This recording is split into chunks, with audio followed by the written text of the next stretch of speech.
This weekend, close to the Franco-Belgian border, we witnessed one of the most memorable moments in world cycling. For a long time, the European scene has been labelled old school, conservative, protectionist, whether that referred to attitudes towards gender or towards race.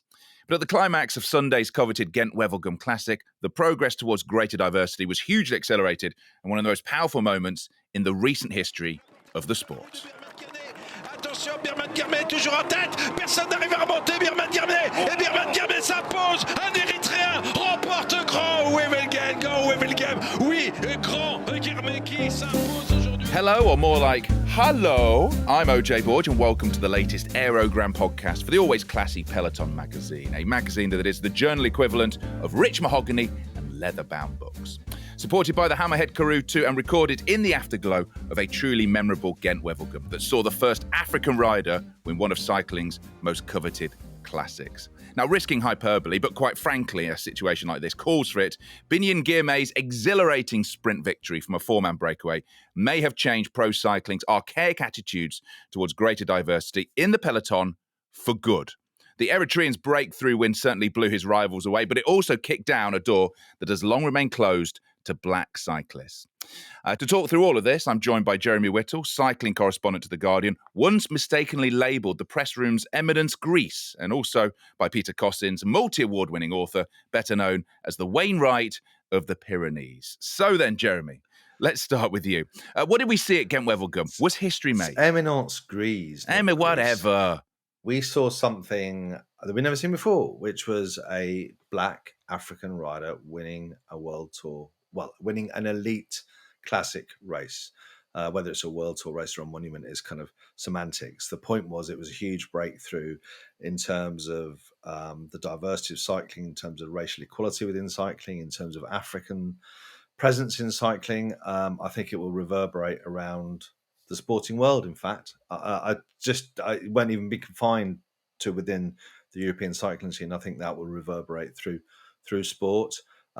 He's clearly a phenomenal rider. You just look at the results in the last few months. You can see that he's a coming talent, and you'd hope that that will massively accelerate the change that everyone has been yearning for in a sport that is just kind of being dragged kicking and screaming into the 21st century. And it very much is kicking and screaming, isn't it? We saw that around the very limp-wristed attempt at trying to tackle with Black Lives Matter. I know, Jeremy, you were very scornful about it. Is that the right way of putting it? I mean, you thought it was just frustrated. Yeah, it was rubbish, wasn't it? Let's be honest about it. Yeah, I mean, it was kind of like, there seemed to be an awful lot going on in other sports, and it's like everybody was looking at each other in cycling and afraid to make the first move. And because there's no black presence in the peloton, or a minimal black presence in the peloton, I mean, everybody can name the number of black riders in the peloton, the world peloton, almost on one hand. And because of that, it seemed to be like, we're not really that bothered, and we don't really know what we should do. So let's make a couple of. They basically wrote some post-it notes and stuck them on their forehead. I mean, that was what it felt like. Yeah. So this is a high level, momentous achievement, I think. It's what cycling needed, and it was not something that I read about happening beforehand. It wasn't in anybody's pre-race notes that I saw, Peter. Well, he won a silver medal at the World Under-23 Championships last year, so we knew that he was talented, and his finish there was so phenomenally skillful and quick. You could see that he was a very special talent. And then he rode. I mean, he won a race in Mallorca at the start of the year. He rode pretty well at Paris-Nice. I spoke to him there, and he was looking forward to riding the classics.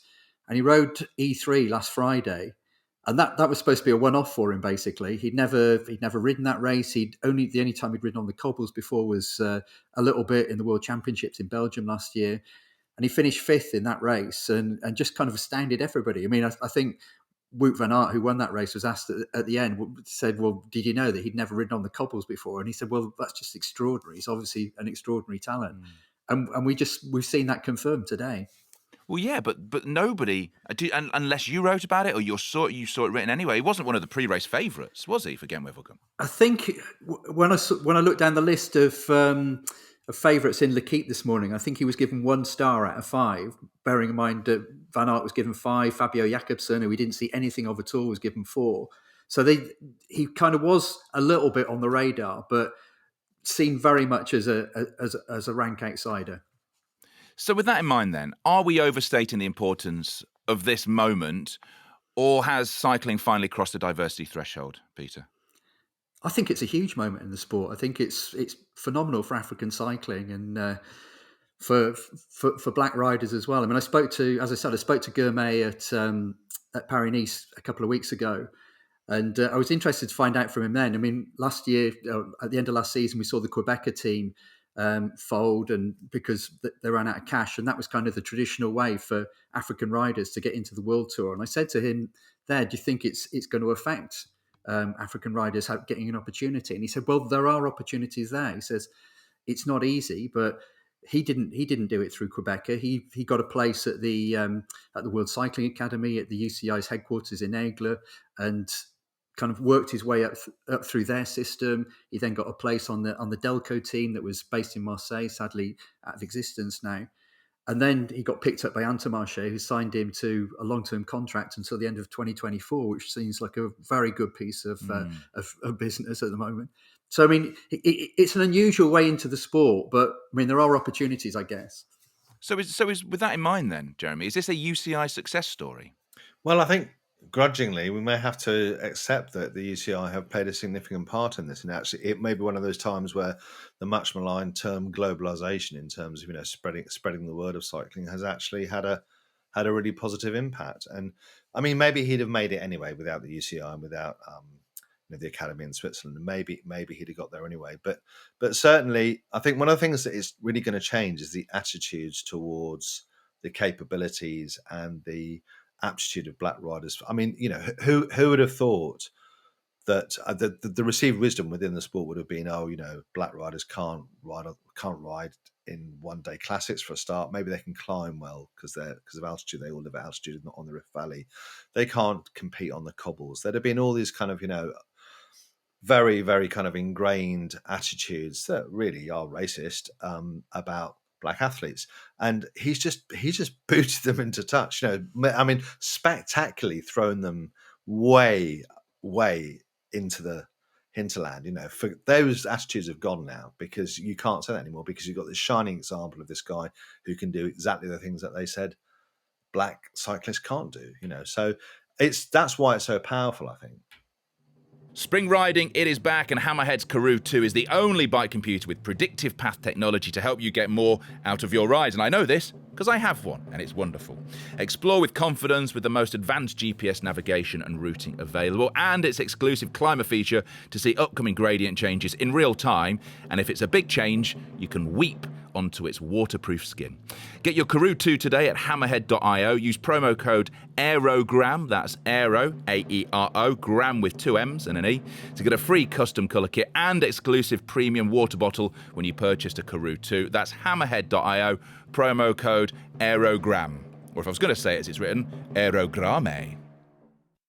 I missed the end of the race. I'd watched, I think, from about 150 kilometres onwards, and I saw them go over the final berg, and it was very much being set up as you would have thought that everyone said beforehand. Jumbo-Visma were in charge. Van Aert seemed to be well placed. It looked like he'd be able to win a sprint or break away. And then when I texted you, Jeremy, or you sent me a message saying Girmay's won, and I was like, what? And I came back and I watched that end, and the way he takes apart that sprint, the way he goes so early, Peter, I must admit, when I was watching the replay, even knowing that he'd won, I thought he'd gone too early. It seemed like that, didn't it? I mean, he was really clever in the last few kilometres. I mean, there was a point, I can't remember how many kilometres, 4 or 5 to go, where the brakes started to the cooperation started to break down a little bit.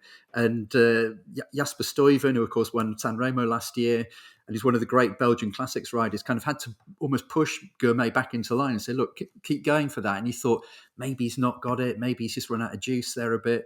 But then in the last kilometre, he got himself onto the back of the line, the back of the quartet, and he was in the perfect position. I mean, he did everything absolutely right.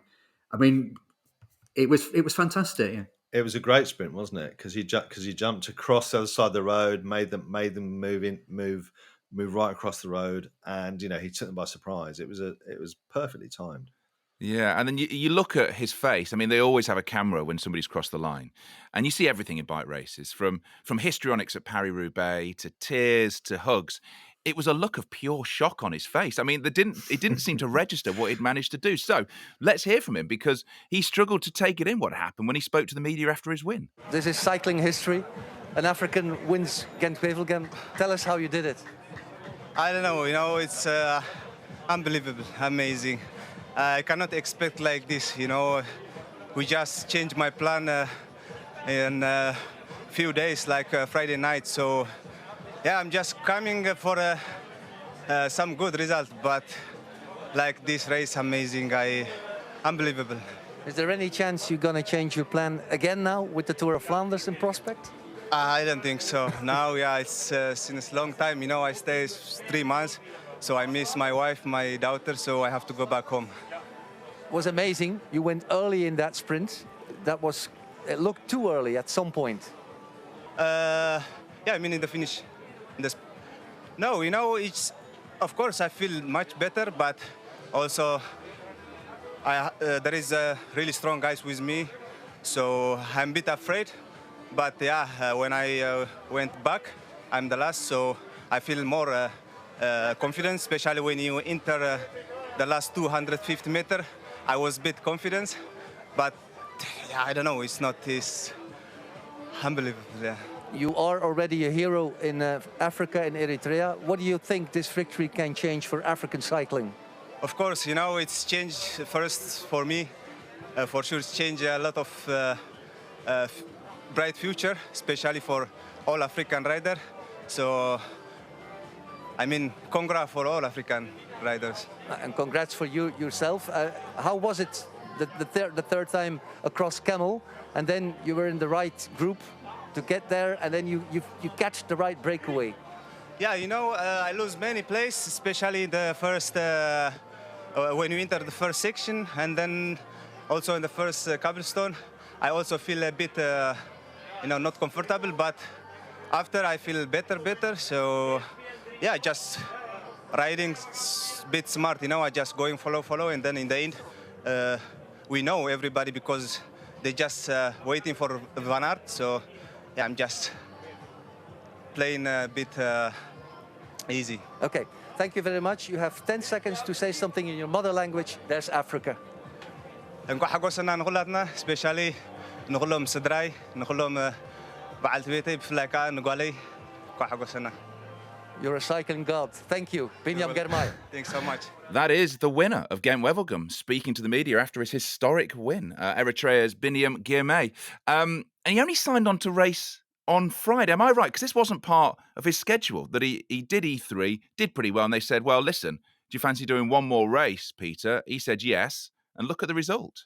Yeah, I mean, the story I saw was that he was sitting on the team bus after he'd finished fifth in E3, and he was supposed to be going to race La Route Tourangelle, which is a one-day race in Tours in Western France today, which Nasser Bouhanni won a sprint. He was supposed to be going there, and they said, well, why don't you race Gent Wevelgem instead? You're obviously okay on the cobbles. What do you think? And he's like, okay, that's fine. It suits me. And I mean, he showed on Friday that he could cope with everything that the race could throw him. And I think that was probably a harder course on Friday. E3 had kind of more of the great climbs. Not that Gent Wevelgem's not a tough race. It's 250k, 3 times over the Camelberg, and just astonishing to see him win it though. I think one of the great things about that as well was that it's kind of, there's a lot of kind of quite pompous kind of attitude about, well, you have to be 35 years old and be a Belgian, and you have to have ridden the cobble since you were, knee high to whatever, and you have to build up all this experience and knowledge. And you have to have he had a devoted team. I will say that much. He had a very devoted team working his service, but he's blown all that out of the water as well, because it was he was a debutant. So not only did he have all these other supposedly insurmountable obstacles, but he'd never ridden the race before, so that's just fantastic, I think, as well, that it shows the instinct he's got as a bike racer as well, the natural ability he's got. But isn't this bike racing in 2022 and 2021 where it's 2 fingers to anybody who says, you have to be a certain age, you have to do it in a certain way, you can't attack on the third stage if you're leading GC. We've seen that from Pogacar. We've seen everyone turn this upside down. Is this what cycling needs? You know, for a sport that, I'm not saying it's fighting for its future, but it definitely needs to modernise. This is what it needs, isn't it? I think there were too many dons in the peloton, you know, whether they're team managers or whether they're dons in terms of team leaders as well. You know, you have Peter Sagan and various other guys, Greg Van Avermaet, I think was one of them as well, saying, oh, there's no respect in the peloton anymore. It's like, well, kind of like... Why should there be? Well, almost, yeah. I mean, I kind of, you know, well, that means, you know, you don't attack when someone's having a piss kind of thing. That's the kind of thing. But so, or, you know, or getting back at the doctor's car or whatever. I mean, that's, or you don't allow space for an ex-world champion to get his way through the bunch and arrive at the front. But then on the other hand, it's like kind of, well, yeah, fair enough. But maybe you're also past your sell-by date, and maybe you need to make way for these younger, more ambitious riders. And that sounds pretty heartless, but I think that's kind of maybe where we're at. It's interesting you mentioned Sagan there, because just watching the way that he's raced Girmay in the last few months, it's reminded me of Sagan when he broke through in 2010. That just kind of I don't really give a monkeys about and what the rules are. I'm just going to go out. Not that Girmay's actually upsetting anybody or break any rules, but he's basically just kind of writing his own rule book. I'm going to ride this race. I've never been on the cobbles before, and we'll see how it goes. And what do you know? I'm pretty good at this. And that's kind of what Sagan was like when he first came through. And that's what makes cycling exciting. I mean, I'm not saying here that he's breaking the rules or anybody should break the rules. But what we're talking about is a set of standards that people have set down over the years, like that. You should let this person come through. It's more etiquette, isn't it? Etiquette's the right way of putting it, Jeremy. It's not really rules. It's kind of protocols and etiquette and, you know, manners. Yeah. And I mean, you know, it's like every generation kind of thinks, sod that, I'll make my own rules. And, you know, f*** manners. That's what I say. Well, yeah, it's kind of that's right. They're supposed to be like that, aren't they? They're not. They're not supposed to be. Oh, you know, I must respect you because you won the World Championships 3 times, and you know you're a bit of an aging old crone now. But you know you've got one last final kind of hurrah with a team that's not really where you want to be. But so I don't know. I think the contrast between Sagan getting dropped at the back of the bunch and moaning about the lack of respect, and Girmay kind of bursting through first. I thought that was pretty pronounced kind of contrast between the old world and the new. And I can remember when Sagan first arrived and he was the new world, but you know, it's a while back now, I guess. But it's weird talking about Sagan as being the old world, because I guess you still look at him and the hair and the way he rides and how he won. He just doesn't feel like it's a world that's ended, but maybe it is. No. I saw it suggested, Peter, on Twitter, that with Girmay's talent and the results he's had so far in his career, had he been a European, and I guess the unsaid word there was a white European, he would have been on a big world tour team. Possibly, yeah. I mean, I think the fact that he's ended up at Intermarché is just kind of an indication of the unusual journey that he's taken into the world tour. That, and when it's interesting, I was thinking about this earlier, to compare when you look at young talent that's coming through from Latin America, and which is almost providing a conveyor belt of talent. I mean, we've seen Sergio Higuita win the Tour of Catalonia, for example, and obviously we've seen Carapaz has won there this week. We've seen all kinds of over. We saw Jonathan Narvaez riding really well in the E3 the other day.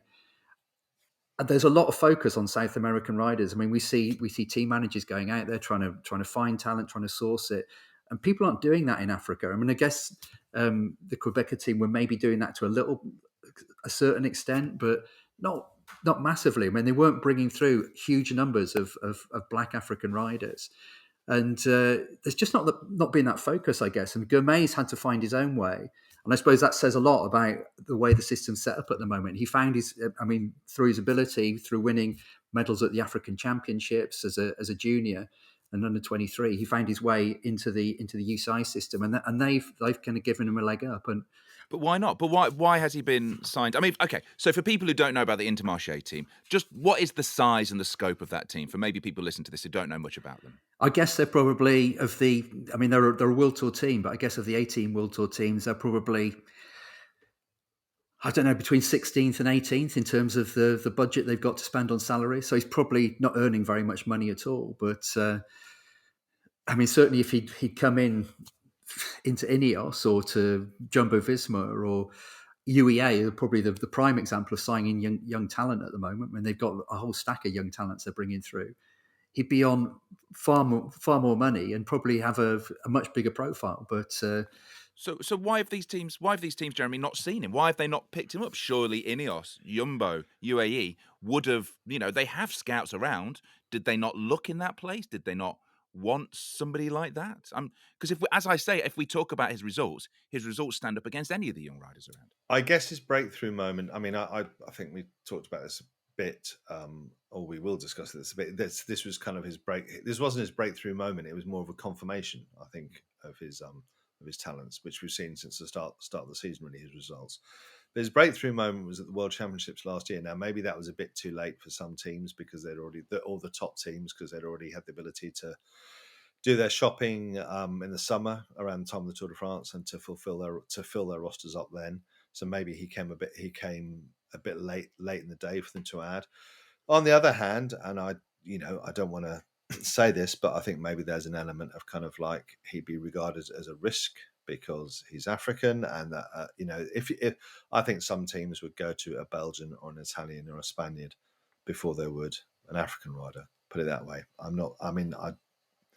I don't know that, but I think the attitude that we've seen so far from teams that will change. Though I think that will change. I think he's kind of been he's an outlier, isn't he? In the sense that he's forced his way into people's consciousness with his results so far. And Sunday's result in Gent Wevelgem has just slapped everyone across the chops and hit them right between the solar plexus. And he's now going to be kind of like a very hot property. Yeah. Do you think Eritrea and those countries, the African countries, will be the new Slovenia? We've seen all these amazing Slovenian talents. We talked about it on the last podcast. Do you think Eritrea will now be the next hotbed of cycling, Peter? I think it could well be. I mean, we saw this in athletics, didn't we? It took a long time for black athletes to break through in athletics. And then when they did in the 1970s, it just, a bit like cycling talent coming out of Colombia and Ecuador. There's just kind of a whole string of fantastic athletes came through. Maybe this is a thing that opens the door.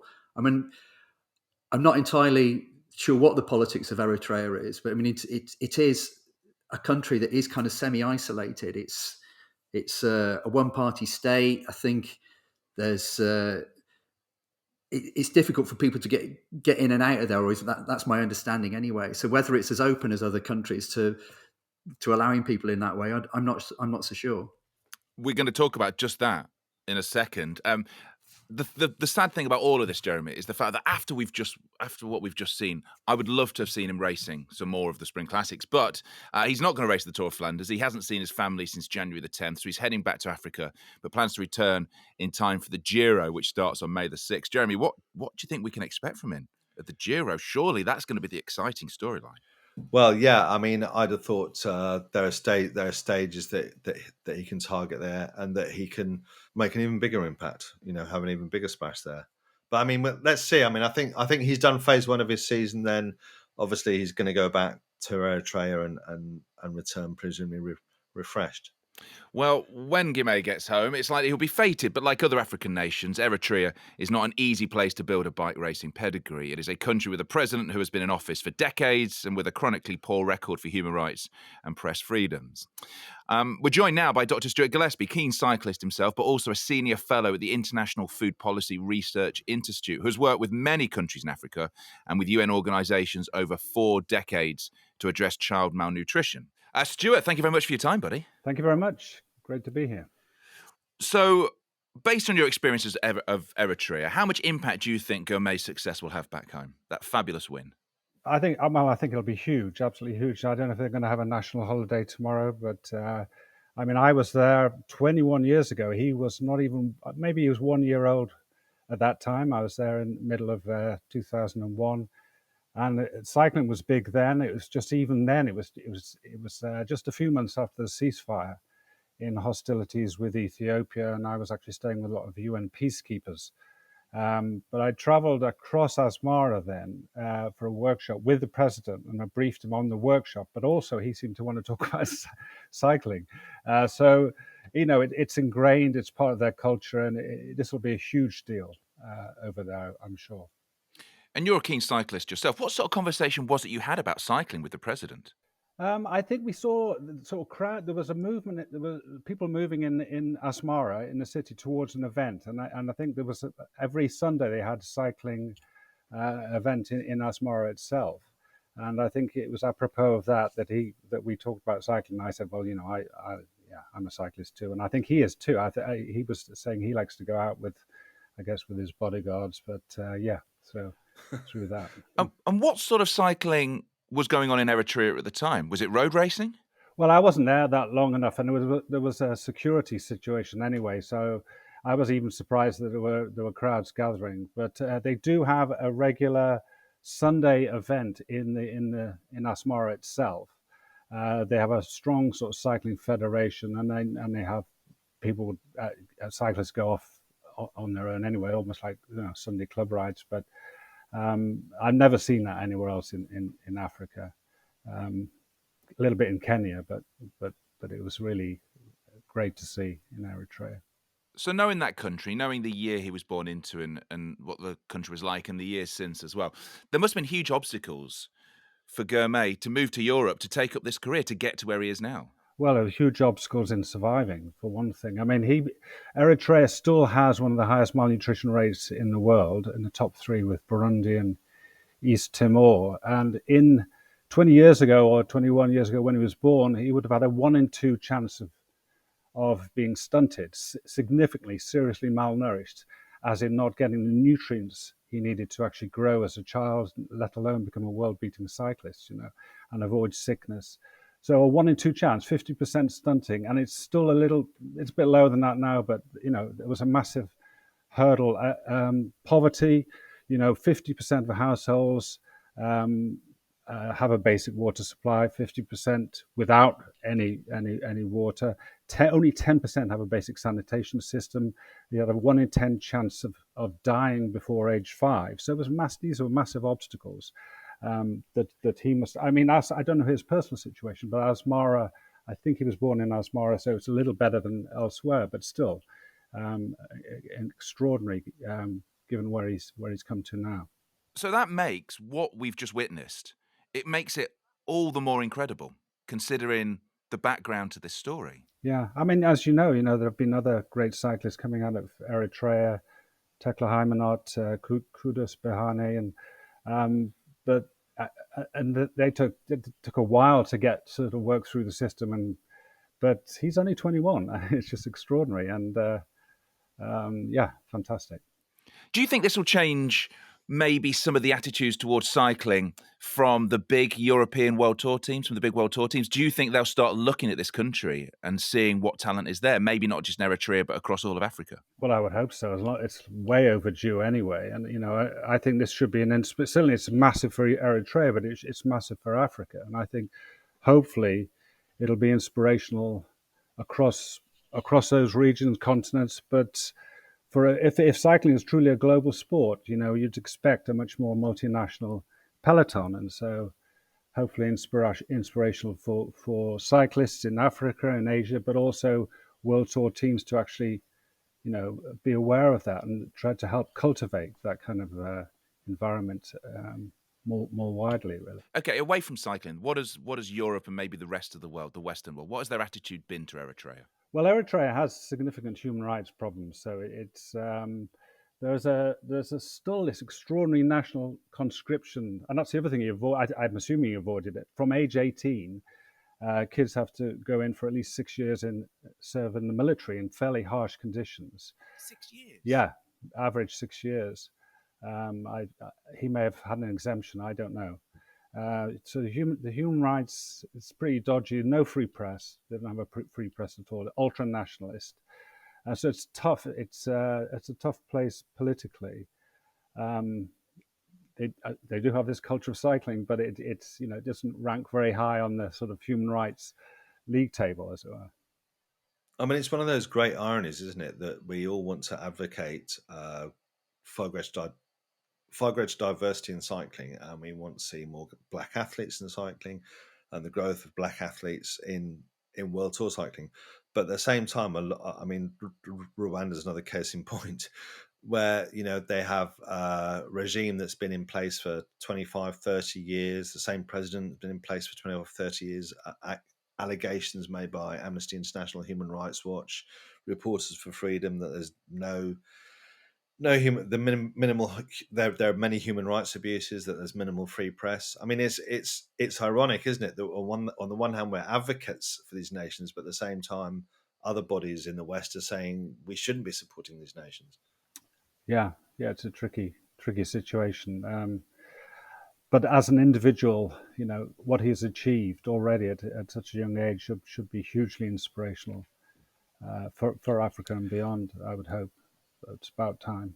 One thing I wanted to ask you, Gil, was when you were there, what were the roads like? I mean, in terms of the training options, if you live in Eritrea, is it just up and down the dual carriageway outside the city, or are there actually kind of routes you can go and do 50-mile rides? I mean, there are, so between the big cities, I mean, it's it's only 6 million population, and there are don't want to say big cities. So the main one is Asmara. It's like 900,000, and it goes right down to like 50,000 Massawa, the Red Sea, but the connections between those 6 or 7 big cities are paved and good roads, but they've got massive trucks barreling down, So you can train there. I think you can train in Asmara itself. And again, I was there 20 years ago.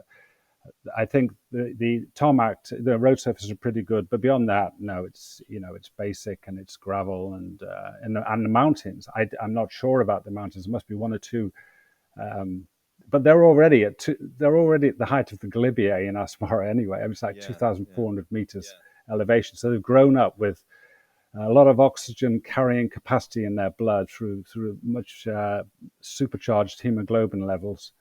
Like Colombian cyclists, like similar in Addis in Ethiopia, similar height. So he would have spent quite a lot of time on gravel roads at altitude, presumably. Yeah. Which may account for him being so good on the Kemmelberg. On the cobbles, yeah. Yeah. Stuart Gillespie there. Fascinating stuff, Peter. I mean, just going back on some of the figures he said, which just makes this whole success even more extraordinary. The 1 in 2 chance of being malnutrition and stunted, the low levels of clean water in houses. I mean, it just goes to show what he has had to bridge. The 6 years in the army that he must have got an exemption from, that he's had to get through to make it to where he is right now. You get the impression that not only has he been fortunate in order to find his way into European cycling, but he's been fortunate to be able to develop physically in the way that he has, because of the privations that obviously so many people are under in Eritrea. And Jeremy, you've been very outspoken with these dictatorships. And we've seen it, the sport washing. We've seen Russia recently as well, and China. You've been outspoken about where the UCI is sending the World Championships. How do we balance then with expanding cycling, with getting these new people and people like Biniam Girmay, without pandering to despots?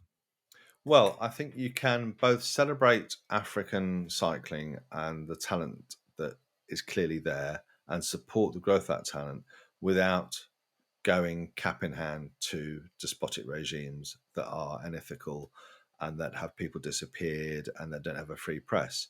And the conversations I've had with people, some of the power brokers within cycling, seem to be, well, no, it's one or the other. You have to choose. So if you criticize Rwanda, for example, you're anti the growth of cycling in Rwanda, which is a complete nonsense. Of course you're not. I think it's quite possible to have a World Championships in Rwanda where you don't just kind of kowtow to the existing the politics of that region, and where you do effectively have a free press for the duration of those World Championships. But I mean, I was just really dispirited last year because I spoke to David Lepartin, who's the president of the UCI, about Rwanda, and he just basically was kind of see no evil, hear no evil, speak no evil, and he wouldn't countenance any of the information or any of the evidence that Amnesty International and Human Rights Watch have, and the United Nations as well. If you want a more august established body, the United Nations too have raised concerns about human rights in Rwanda. Now, if he's not prepared to listen to, and he's now on the IOC as well, the International Olympic Committee. So if David Lepartin is not prepared to listen to those kind of concerns, then I just find it really worrying and upsetting as well, I think. I was just going to say it's interesting to look at the UCI's role because I mean we talked a little bit earlier about the success of the World Cycling Centre in bringing through Girmay, and we've seen that with other riders as well. I mean, you go back, Chris Froome was at the World Cycling Centre, and obviously we all know what happened to him. But, I mean, hang on, but there's a difference in the backgrounds of Chris Froome, sure, and Girmay. I mean, we're talking about Chris Froome, who had a very moneyed upbringing. Sure, but he found his way into the World Cycling Centre and then onwards. But I mean, when I was working on pro cycling maybe 15 years ago, back with Jeremy, we had a columnist there from Tunisia, Rafa Choui, who found his way into the. I think he rode for AG2R. I think it was AG2R at that point for a couple of years, and then for the Acqua Saponi team in Italy. And again, he won a silver medal at the under-23 World Championships. But things were very different there. He talked to us then about the fact that he was facing racism on an almost daily basis within his team and around cycling. And I get the impression, talking to Girmay, that's changed. And other riders have said it's changed. And I mean, it'd be great to see the UCI Cycling Centre producing more riders like that, but also other people following their example and turning their attention to Africa, where there's obviously a huge amount of talent that's just not being tapped into at all. Well, in a busy weekend of racing, there was also the women's Gent Wevelgem today, which saw another sprint win for the flying Elisa Balsamo of Trek Segafredo, who completed a hat-trick of World Tour wins, adding victory on Sunday to her prior wins this year in the classics Bruges de Pan and Trofeo Alfredo Binder. It was her, I think, 5th win as World Road Race Champion. She even held off Marianne Vos here.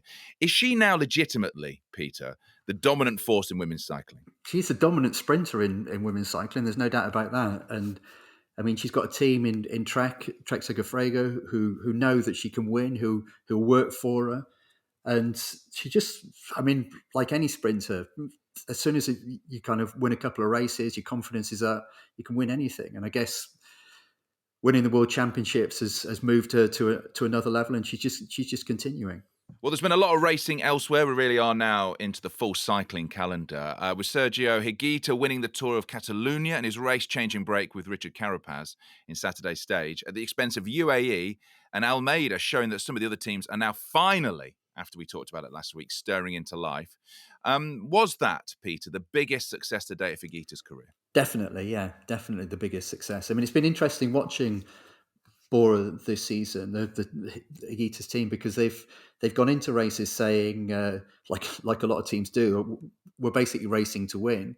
But I think in previous seasons they've been racing to kind of go for the general classification. Maybe, I mean, they've had good rides from the likes of Emmanuel Buchmann at the Tour, for example, where you kind of see him on the periphery of the GC battle, or I mean, pretty much in it, but not really threatening to win. And that's kind of worked okay for them. But they've gone a bit more, I guess, head on into it this year. They basically come out with this more aggressive strategy.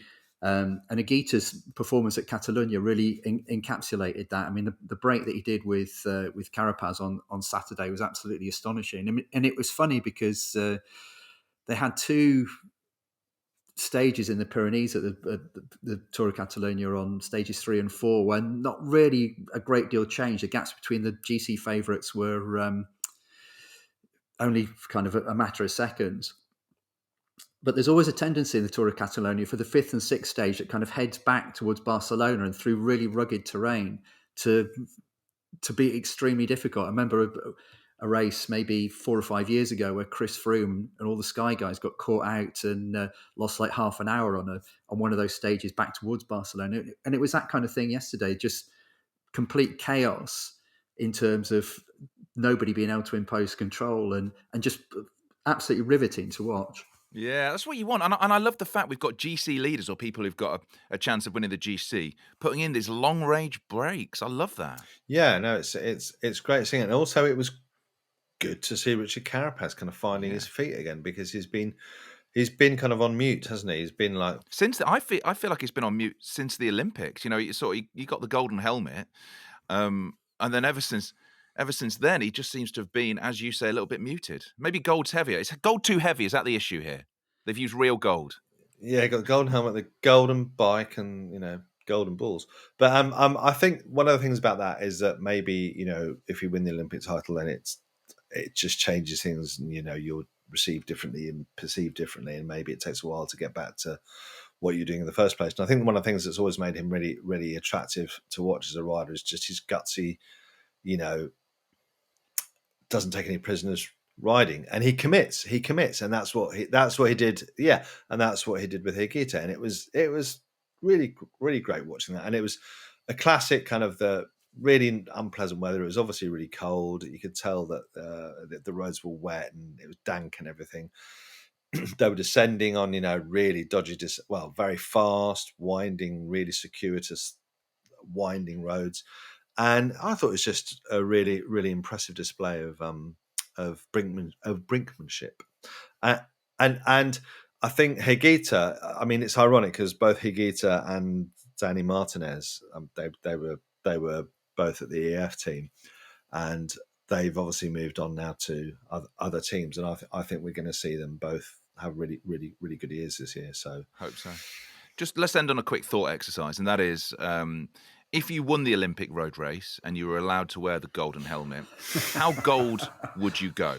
Because the bike that Carapaz rides, I mean, it's beautiful, but I mean, you're going to be a marked man with a bike that gold. You get painted gold, wouldn't you, as well, like in that Bond film? Would you? Could you imagine? I've got a golden skin suit I'm going to wear for every race from now on. Yeah, it has a gold everything, yeah. So that is just about it. Thanks for listening. At the end of a day of racing that saw cycling's global appeal expand just that bit further, both with a thrilling finish to the women's Gent Wevelgem and a groundbreaking win for African cycling, perhaps just when you least expected it, right now it feels like Biniam Girmay is just getting started. Thank you to Pete. Thank you, Pete. Thank you, OJ. Thank you to Jeremy. Thank you, OJ Borg. I'm OJ Borg. Thanks for listening.